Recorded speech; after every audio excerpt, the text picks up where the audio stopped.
नमस्कार। हमारे चैनल में आपका हार्दिक स्वागत है। एक बार प्रेम से बोलिए श्री सत्यनारायण भगवान की जय। आज हम आपको बताने जा रहे हैं सत्यनारायण भगवान के व्रत की पूजन विधि, सामग्री, व्रत का महात्म्य, व्रत कथा तथा आरती। सबसे पहले बात करते हैं पूजा की विधि की। व्रत करने वाला पूर्णिमा व संक्रांति के दिन सायंकाल को स्नान आदि से निवृत्त होकर पूजा स्थान में आसन पर बैठकर श्रद्धा पूर्वक श्री गणेश, गौरी, वरुण आदि सभी देवताओं का ध्यान करके पूजन करे और संकल्प करे कि मैं श्री सत्यनारायण स्वामी का पूजन तथा कथा श्रवण सदैव करूँगा। पुष्प हाथ में लेकर नारायण का ध्यान करे। यज्ञोपवीत पुष्प, धूप, नैवेद्य आदि से युक्त होकर स्तुति करे। हे भगवान, मैंने श्रद्धा पूर्वक फल, जल आदि सब सामग्री आपको अर्पण की है, इसे स्वीकार कीजिए। मेरा आपको बारंबार नमस्कार है। इसके बाद श्री सत्यनारायण जी की कथा पढ़ें अथवा श्रवण करें। पूजा की सामग्री: केले के खंभे, पंचपल्लव, कलश, पंचरत्न, चावल, कर्पूर, धूप, पुष्पों की माला, श्रीफल, ऋतुफल, अंगवस्त्र, नैवेद्य, कलावा, आम के पत्ते, सोने की प्रतिमा, यज्ञोपवीत, वस्त्र, गुलाब के फूल, दीप, तुलसी दल, पान, पंचामृत अर्थात दूध, दही, घी, शहद, शक्कर, केसर, बंधनवार, चौकी। तो आइए शुरू करते हैं श्री सत्यनारायण व्रत की कथा। पहला अध्याय। एक समय नैमिषारण्य तीर्थ में शौनक आदि 88,000 ऋषियों ने श्री सूत जी से पूछा, हे प्रभु, इस कलयुग में वेद विद्या रहित मनुष्यों को प्रभु भक्ति किस प्रकार मिलेगी तथा उनका उद्धार कैसे होगा? इसलिए हे मुनिश्रेष्ठ, कोई ऐसा तप कहिए जिससे थोड़े समय में पुण्य प्राप्त होवे तथा मन वांछित फल मिले। वह कथा सुनने की हमारी इच्छा है। सर्वशास्त्र ज्ञाता श्री सूत जी बोले, हे वैष्णवों में पूज्य, आप सबने प्राणियों के हित की बात पूछी है। अब मैं उस श्रेष्ठ व्रत को आप लोगों से कहूँगा जिस व्रत को नारद जी ने लक्ष्मी नारायण से पूछा था और लक्ष्मीपति ने मुनि श्रेष्ठ नारद से कहा था। सो ध्यान से सुनो। एक समय योगी राज नारद जी दूसरों के हित की इच्छा से अनेक लोकों में घूमते हुए मृत्यु लोक में आ पहुँचे। यहाँ अनेक योनियों में जन्मे हुए प्रायः सभी मनुष्यों को अपने कर्मों द्वारा अनेक दुखों से पीड़ित देखकर सोचा, किस यत्न के करने से निश्चय ही दुखों का नाश हो सकेगा। ऐसा मन में सोचकर विष्णु लोक को गए। वहाँ श्वेत वर्ण और 4 भुजाओं वाले देवों के ईश नारायण का, जिनके हाथों में शंख, चक्र, गदा और पद्म थे तथा वरमाला पहने हुए थे, देखकर स्तुति करने लगे। हे भगवान, आप अत्यंत शक्ति से संपन्न हैं। मन तथा वाणी भी आपको नहीं पा सकती। आपका आदि, मध्य, अंत नहीं है। निर्गुण स्वरूप सृष्टि के कारणभूत व भक्तों के दुखों को नष्ट करने वाले हो। आपको मेरा नमस्कार है। नारद जी से इस प्रकार की स्तुति सुनकर विष्णु भगवान बोले कि हे मुनिश्रेष्ठ, आपके मन में क्या है? आपका किस काम के लिए आगमन हुआ है? निसंकोच कहो। तब नारद मुनि बोले, मृत्यु लोक में सब मनुष्य जो अनेक योनियों में पैदा हुए हैं, अपने अपने कर्मों के द्वारा अनेक प्रकार के दुखों से दुखी हो रहे हैं। हे नाथ, मुझ पर दया रखते हो तो बतलाइए कि उन मनुष्यों के सब दुख थोड़े से ही प्रयत्न से कैसे दूर हो सकते हैं? श्री भगवान जी बोले, हे नारद, मनुष्यों की भलाई के लिए तुमने बहुत अच्छी बात पूछी है। जिस काम के करने से मनुष्य मोह से छूट जाता है, वह मैं कहता हूँ, सुनो। बहुत पुण्य देने वाला स्वर्ग तथा मृत्यु लोक दोनों में दुर्लभ एक उत्तम व्रत है। आज मैं प्रेम वश होकर तुमसे कहता हूँ, सत्यनारायण का यह व्रत अच्छी तरह विधि पूर्वक करके मनुष्य तुरंत ही यहाँ सुख भोग कर मरने पर मोक्ष को प्राप्त होता है। श्री भगवान के वचन सुनकर नारद मुनि बोले कि उस व्रत का फल क्या है, क्या विधान है और किसने यह व्रत किया है और किस दिन यह व्रत करना चाहिए? विस्तार से कहो। भगवान बोले, दुख शोक आदि को दूर करने वाला, धन धान्य को बढ़ाने वाला, सौभाग्य तथा संतान को देने वाला यह व्रत सब स्थानों पर विजयी करने वाला है। भक्ति और श्रद्धा के साथ किसी भी दिन मनुष्य श्री सत्यनारायण की शाम के समय ब्राह्मणों और बंधुओं के साथ धर्मपरायण होकर पूजा करे। भक्ति भाव से नैवेद्य, केले का फल, घी, दूध और गेहूं का जोड़ सवाया लेवे। गेहूं के अभाव में साठी का जोड़, शक्कर तथा गुड़ ले और सब भक्षण योग्य पदार्थ जमा करा के भगवान को अर्पण कर देवे तथा बंधुओं सहित ब्राह्मणों को भोजन करावे। पश्चात स्वयं भोजन करे। नृत्य गीत आदि का आचरण कर सत्यनारायण भगवान का स्मरण करता हुआ समय व्यतीत करे। इस तरह व्रत करने पर मनुष्यों की इच्छा निश्चय पूरी होती है। विशेषकर कली काल में भूमि पर यही मोक्ष का सरल उपाय है। प्रथम अध्याय पूर्ण हुआ। दूसरा अध्याय। सूत जी बोले, हे ऋषियों, जिसने पहले समय में इस व्रत को किया है उसका इतिहास कहता हूँ, ध्यान से सुनो। सुंदर काशीपुरी नगरी में एक अत्यंत निर्धन ब्राह्मण रहता था। वह भूख और प्यास से बेचैन हुआ नित्य पृथ्वी पर घूमता था। ब्राह्मणों से प्रेम करने वाले भगवान ने ब्राह्मण को दुखी देखकर बूढ़े ब्राह्मण का रूप धर उसके पास जा आदर के साथ पूछा, हे विप्र, नित्य दुखी हुआ पृथ्वी पर क्यों घूमता है? हे श्रेष्ठ ब्राह्मण, यह सब मुझसे कहो, मैं सुनना चाहता हूँ। ब्राह्मण बोला, मैं निर्धन ब्राह्मण हूँ, भिक्षा के लिए पृथ्वी पर फिरता हूँ। हे भगवान, यदि आप इसका उपाय जानते हैं तो कृपा कर कहो। वृद्ध ब्राह्मण बोला कि सत्यनारायण भगवान मनवांछित फल देने वाले हैं, इसलिए हे ब्राह्मण, तू उनका पूजन कर, जिसके करने से मनुष्य सब दुखों से मुक्त होता है। ब्राह्मण को व्रत का सारा विधान बतलाकर बूढ़े ब्राह्मण का रूप धारण करने वाले सत्यनारायण भगवान अंतर्धान हो गए। जिस व्रत को वृद्ध ब्राह्मण ने बतलाया है, मैं उसको करूँगा, यह निश्चय करने पर उसे रात में नींद भी नहीं आई। वह सवेरे उठ सत्यनारायण के व्रत का निश्चय कर भिक्षा के लिए चला। उस दिन उसको भिक्षा में बहुत धन मिला, जिससे बंधु बांधवों के साथ उसने सत्यनारायण का व्रत किया। इसके करने से वो ब्राह्मण सब दुखों से छूटकर अनेक प्रकार की संपत्तियों से युक्त हुआ। उस समय से वह ब्राह्मण हर मास व्रत करने लगा। इस तरह सत्यनारायण भगवान के व्रत को जो करेगा वो सब पाप से छूटकर मोक्ष को प्राप्त होगा। आगे जो पृथ्वी पर सत्यनारायण का व्रत करेगा वह मनुष्य सब दुखों से छूट जाएगा। इस तरह नारद जी से नारायण का कहा हुआ यह व्रत मैंने तुमसे कहा। हे विप्रो, मैं अब और क्या कहूँ? ऋषि बोले, हे मुनीश्वर, संसार में इस ब्राह्मण से सुनकर किस किस ने इस व्रत को किया, हम वह सब सुनना चाहते हैं। इसके लिए हमारे मन में श्रद्धा है। सूत जी बोले, हे मुनियों, जिस जिसने इस व्रत को किया है वह सब सुनो। एक समय एक ब्राह्मण धन और ऐश्वर्य के अनुसार बंधु बांधवों के साथ व्रत करने को तैयार हुआ। उसी समय एक लकड़ी बेचने वाला बूढ़ा आदमी आया और बाहर लकड़ियों को रखकर ब्राह्मण के मकान में गया। प्यास से दुखी लकड़हारा उनको व्रत करते देखकर ब्राह्मण को नमस्कार कर कहने लगा कि आप ये क्या कर रहे हैं और इसके करने से क्या फल मिलता है, कृपा करके मुझे कहो। ब्राह्मण ने कहा, सब मनोकामनाओं को पूरा करने वाला ये सत्यनारायण भगवान का व्रत है। इसकी ही कृपा से मेरे यहाँ धन धान्य आदि की वृद्धि हुई है। ब्राह्मण से इस व्रत के बारे में जानकर लकड़हारा बहुत प्रसन्न हुआ। चरणामृत ले और खाने के बाद अपने घर को गया। लकड़हारे ने अपने मन में इस प्रकार का संकल्प किया कि आज शाम में लकड़ी बेचने से जो धन मिलेगा उसी से सत्यनारायण देव का उत्तम व्रत करूंगा।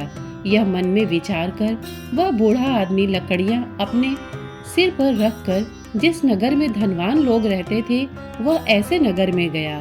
उस रोज वहां पर उसे उन लकड़ियों का दाम पहले दिनों से चौगुना मिला। तब वह बूढ़ा लकड़हारा दाम ले और अति प्रसन्न होकर पके केले की फली, शक्कर, घी, दुग्ध, दही और गेहूं का चूर्ण इत्यादि सत्यनारायण भगवान के व्रत की कुल सामग्रियों को लेकर अपने घर गया। फिर उसने अपने भाइयों को बुलाकर विधि के साथ भगवान जी का पूजन किया और व्रत किया।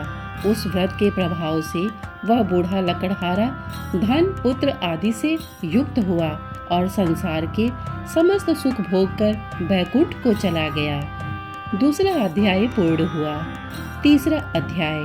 सूत जी बोले, हे श्रेष्ठ मुनियों, अब आगे की कथा कहता हूँ, सुनो। पहले समय में उल्का मुख नाम का एक बुद्धिमान राजा था। वह सत्य वक्ता और जितेंद्रिय था। प्रतिदिन देव स्थानों पर जाता तथा गरीबों को धन देकर उनके कष्ट दूर करता था। उसकी पत्नी कमल के समान मुख वाली और सती साध्वी थी। भद्रशिला नदी के तट पर उन दोनों ने श्री सत्यनारायण का व्रत किया। उस समय वहां एक साधु वैश्य आया।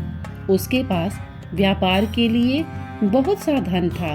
वह नाव को किनारे पर ठहराकर राजा के पास आ गया और राजा को व्रत करते हुए देखकर विनय के साथ पूछने लगा, हे राजन, भक्ति युक्त चित्त से ये आप क्या कर रहे हैं? मेरी सुनने की इच्छा है, सो आप मुझे यह बताइए। राजा बोला, हे साधु, अपने बांधवों के साथ पुत्र आदि की प्राप्ति के लिए ये महाशक्तिवान सत्यनारायण भगवान का व्रत व पूजन किया जा रहा है। राजा के वचन सुनकर साधु आदर से बोला, हे राजन, मुझसे इसका सब विधान कहो। मैं भी आपके कथनानुसार इस व्रत को करूँगा। मेरे भी कोई संतान नहीं है और इससे निश्चय ही होगी। राजा से सब विधान सुन व्यापार से निवृत्त हो वो आनंद के साथ घर गया। साधु ने अपनी स्त्री से संतान देने वाले उस व्रत का समाचार सुनाया और कहा कि जब मेरे संतान होगी तब मैं इस व्रत को करूँगा। साधु ने ऐसे वचन अपनी स्त्री लीलावती से कहे। एक दिन उसकी स्त्री लीलावती पति के साथ आनंदित हो सांसारिक धर्म से प्रवृत्त होकर सत्यनारायण भगवान की कृपा से गर्भवती हो गई तथा 10वें महीने में उसके एक सुंदर कन्या का जन्म हुआ। दिनों दिन वह इस तरह बढ़ने लगी जैसे शुक्ल पक्ष का चंद्रमा बढ़ता है। कन्या का नाम कलावती रखा गया। तब लीलावती ने मीठे शब्दों में अपने पति से कहा कि जो आपने संकल्प किया था कि भगवान का व्रत करूंगा, अब आप उसे करिए। साधु बोला, हे प्रिय, मैं इसके विवाह पर करूंगा। इस प्रकार अपनी पत्नी को आश्वासन दे वो नगर को गया। कलावती पितृगृह में वृद्धि को प्राप्त हो गई। साधु ने नगर में सखियों के साथ अपनी पुत्री को देखा तो तुरंत दूत बुलाकर कहा कि पुत्री के वास्ते कोई सुयोग्य वर देख कर लाओ। साधु की आज्ञा पाकर दूत कंचन नगर पहुंचा और वहां पर बड़ी खोज और देखभाल कर लड़की के लिए सुयोग्य वणिक पुत्र को ले आया। उस लड़के को देखकर साधु ने अपने बंधु बांधव सहित प्रसन्न चित्त से अपनी पुत्री का विवाह उसके साथ कर दिया। किंतु दुर्भाग्य से विवाह के समय भी व्रत को करना भूल गया। तब श्री भगवान क्रोधित हो गए और श्राप दिया कि तुम्हें दारुण दुख प्राप्त होगा। अपने कार्य में कुशल साधु बनिया जमाता सहित समुद्र के समीप स्थित रत्नपुर नगर में गया और वहां दोनों ससुर जमाई चंद्रकेतु राजा के उस नगर में व्यापार करने लगे। एक रोज भगवान सत्यनारायण की माया से प्रेरित कोई चोर राजा का धन चुराकर भागा जा रहा था, किंतु राजा के दूतों को आता देखकर चोर ने घबराकर भागते हुए राजा के धन को वहीं चुपचाप रख दिया जहां वो ससुर जमाई ठहरे हुए थे।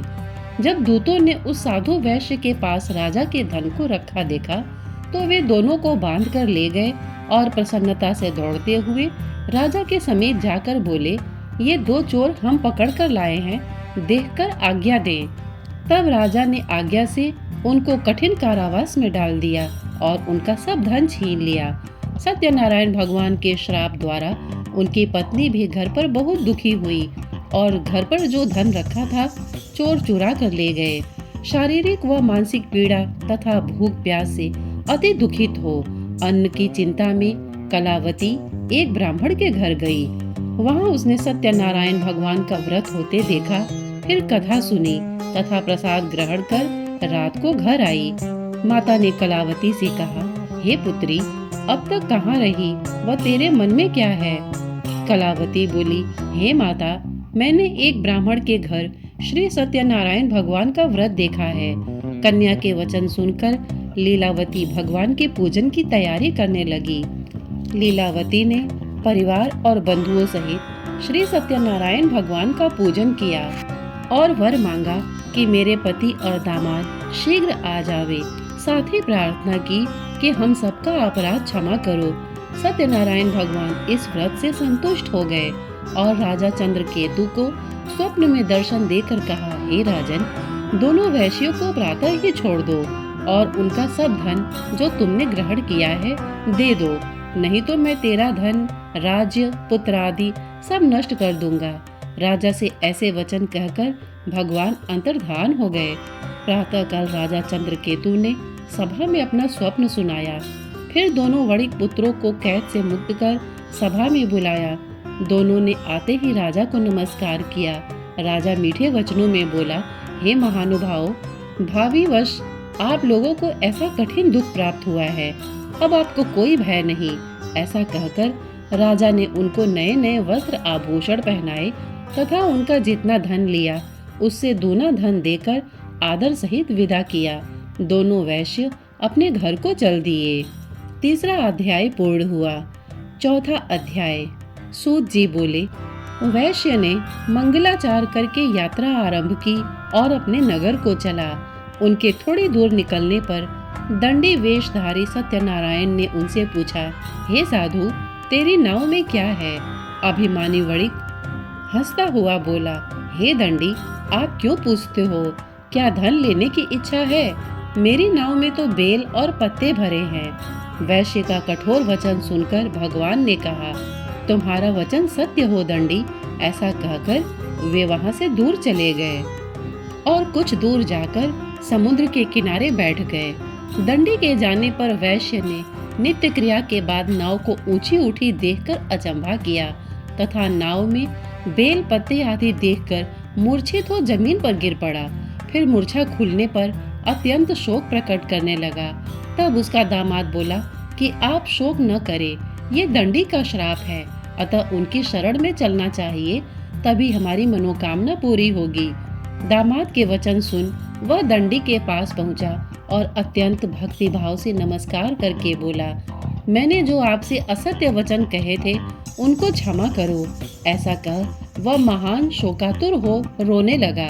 तब दंडी भगवान बोले, हे वणिक पुत्र, मेरी आज्ञा से बार बार तुम्हें दुख प्राप्त हुआ है, तो मेरी पूजा से विमुख हुआ। साधु बोला, हे भगवान, आपकी माया से मोहित हो ब्रह्मा आदि भी आपके रूप को नहीं जानते, तब मैं अज्ञानी कैसे जान सकता हूँ? आप प्रसन्न होइए, मैं सामर्थ्य के अनुसार आपकी पूजा करूँगा। मेरी रक्षा करो और पहले के समान नौका में धन भर दो। उसके भक्ति युक्त वचन सुनकर भगवान प्रसन्न हो उसकी इच्छा अनुसार वर देकर अंतर्ध्यान हो गए। तब उन्होंने नाव पर आकर देखा कि नाव धन से परिपूर्ण है। फिर वो भगवान सत्यनारायण का पूजन कर साथियों सहित अपने नगर को चला। जब अपने नगर के निकट पहुंचा, तब दूत को घर भेजा। दूत ने साधु के घर जाकर उसकी स्त्री को नमस्कार कर कहा कि साधु अपने दामाद सहित इस नगर के समीप आ गए हैं। ऐसा वचन सुन साधु की स्त्री ने बड़े हर्ष के साथ सत्यदेव का पूजन कर पुत्री से कहा, मैं अपने पति के दर्शन को जाती हूँ, तू कार्य पूर्ण कर शीघ्र आ। माता के ऐसे वचन सुनकर कलावती प्रसाद छोड़कर पति के पास गई। प्रसाद की अवज्ञा के कारण सत्यदेव ने रुष्ट हो उसके पति को नाव सहित पानी में डुबो दिया। कलावती अपने पति को न देखकर रोती हुई जमीन पर गिर गई। इस तरह नौका को डूबा हुआ तथा कन्या को रोती देख साधु दुखित हो बोला, हे प्रभु, मुझसे या मेरे परिवार से जो भूल हुई है उसे क्षमा करो। उसके दीन वचन सुनकर सत्यदेव प्रसन्न हो गए और आकाशवाणी हुई, हे साधु, तेरी कन्या मेरे प्रसाद को छोड़कर आई है, इसलिए इसका पति अदृश्य हुआ है। यदि वो घर जाकर प्रसाद खाकर लौटे तो इसे पति अवश्य मिलेगा। ऐसी आकाशवाणी सुनकर कलावती ने घर पहुंचकर प्रसाद खाया। फिर आकर पति के दर्शन किए तत्पश्चात साधु ने बंधु बांधवों सहित सत्यदेव का विधि पूर्वक पूजन किया। उस दिन से वो हर पूर्णिमा को सत्यनारायण का पूजन करने लगा। फिर इस लोक का सुख भोग कर अंत में स्वर्ग लोक को गया। चतुर्थ अध्याय पूर्ण हुआ। पांचवा अध्याय। सूत जी बोले, हे ऋषियों, मैं और भी कथा कहता हूँ, सुनो। प्रजापालन में लीन तुंगध्वज नाम का एक राजा था। उसने भी भगवान का प्रसाद त्याग कर बहुत दुख पाया। एक समय वन में जाकर वन्य पशुओं को मारकर बड़ के पेड़ के नीचे आया। वहां उसने ग्वालों को भक्ति भाव से बांधवों सहित सत्यनारायण जी का पूजन करते देखा। राजा देखकर भी अभिमानवश वहां नहीं गया और न नमस्कार ही किया। जब ग्वालों ने भगवान का प्रसाद उसके सामने रखा तो वह प्रसाद को त्याग कर अपनी सुंदर नगरी को चला।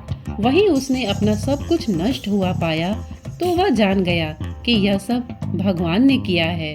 तब वह विश्वास कर ग्वालों के पास गया और विधि पूर्वक पूजन कर प्रसाद खाया तो सत्यदेव की कृपा से पहले जैसा था सब वैसा ही हो गया। फिर दीर्घ काल तक सुख भोग कर मरने पर स्वर्ग लोक को गया। जो मनुष्य इस परम दुर्लभ व्रत को करेगा, भगवान की कृपा से उसे धन धान्य की प्राप्ति होगी। निर्धन धनी और बंदी बंधन से मुक्त होकर निर्भय हो जाता है। संतानहीनों को संतान प्राप्ति होती है तथा सब मनोरथ पूर्ण होकर अंत में बैकुंठ धाम को जाता है। जिन्होंने पहले इस व्रत को किया, अब उनके दूसरे जन्म की कथा कहता हूँ। वृद्ध शतानंद ब्राह्मण ने सुदामा का जन्म लेकर मोक्ष को पाया। उल्का मुख नाम का राजा दशरथ होकर बैकुंठ को प्राप्त हुआ। साधु नाम का वैश्य ने मूढ़ध्वज बनकर अपने पुत्र को आरे से चीरकर मोक्ष को प्राप्त किया। महाराज तुंगध्वज ने स्वयंभू होकर भगवान में भक्ति युक्त हो कर्म कर मोक्ष को प्राप्त किया। सत्यनारायण भगवान की कथा पूर्ण हुई। श्री सत्यनारायण जी की आरती। जय लक्ष्मी रमणा, श्री जय लक्ष्मी रमणा, सत्यनारायण स्वामी जनपातक हरणा, श्री जय लक्ष्मी रमणा। रत्न जड़ित सिंहासन अद्भुत छवि राजे, नारद करत निरंतर घंटा ध्वनि बाजे। जय लक्ष्मी रमणा। प्रकट भये कलि कारण द्विज को दर्श दियो, बूढ़ो ब्राह्मण बन के कंचन महल कियो। जय लक्ष्मी रमणा। दुर्बल भील कराल जिन पर कृपा करी, चंद्रचूड़ एक राजा तिनकी विपत्ति हरी। जय लक्ष्मी रमणा। वैश्य मनोरथ पायो श्रद्धा तज दीनी, सो फल भोग्यो प्रभु जी फिर स्तुति कीनी। जय लक्ष्मी रमणा। भाव भक्ति के कारण छिन छिन रूप धर्यो, श्रद्धा धारण कीनी तिनको काज सर्यो। जय लक्ष्मी रमणा। ग्वाल बाल संग राजा वन में भक्ति करी, मन वांछित फल दीनो दीन दयाल करी। जय लक्ष्मी रमणा। चढ़त प्रसाद सवायो कदली फल मेवा, धूप दीप तुलसी से राजी सत्य देवा। जय लक्ष्मी रमणा।